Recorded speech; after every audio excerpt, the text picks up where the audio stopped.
Қиын жағдайға тап болған азаматтарға барынша көмек көрсету басты міндет. Әлеуметтік бағдарламаларды әдейі жеке мүддесіне пайдаланатын азаматтар заңның және бүкіл қоғамның алдында жауап беру керек, деді президент. Осындай норманың бәрі бір әлеуметтік кодекстің айналасына қарапайым халыққа түсінікті тілмен жазыла отырып жинақталмақ.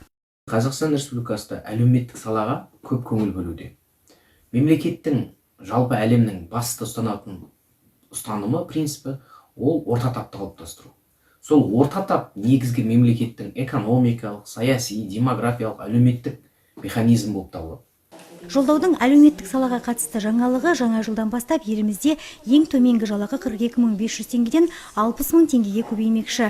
Аталған бастама 1 миллиондай халықты қамтиды. Кей саланың айлығы да жыл сайын 20%-ке артпақшы. Мұғалімдерді қолдау саясаты да жалғаса бермек. Олар қайта даярлаудан енді 3 жылда бір рет өтеді. Сонымен қатар арнайы курстардан өту өз қалтасынан емес, мемлекет қаражатынан төленеді.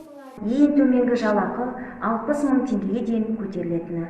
Бұл әсіресе аз қамтылған және әлеуметтік осал отбасылар үшін едәуір қолдау.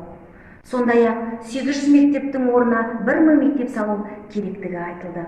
Президент көтерген тағы бір маңызды мәселе зейнетақы жинағының бір бөлігін баспана алуға жұмсай алу мүмкіндігі. Үлкен қалаларда тұрғын үй мәселесі әлі шешілмеген. Сондықтан бұл өте жақсы бастама. Енді оның шекті мөлшерін өзгертсе деген ойымыз бар.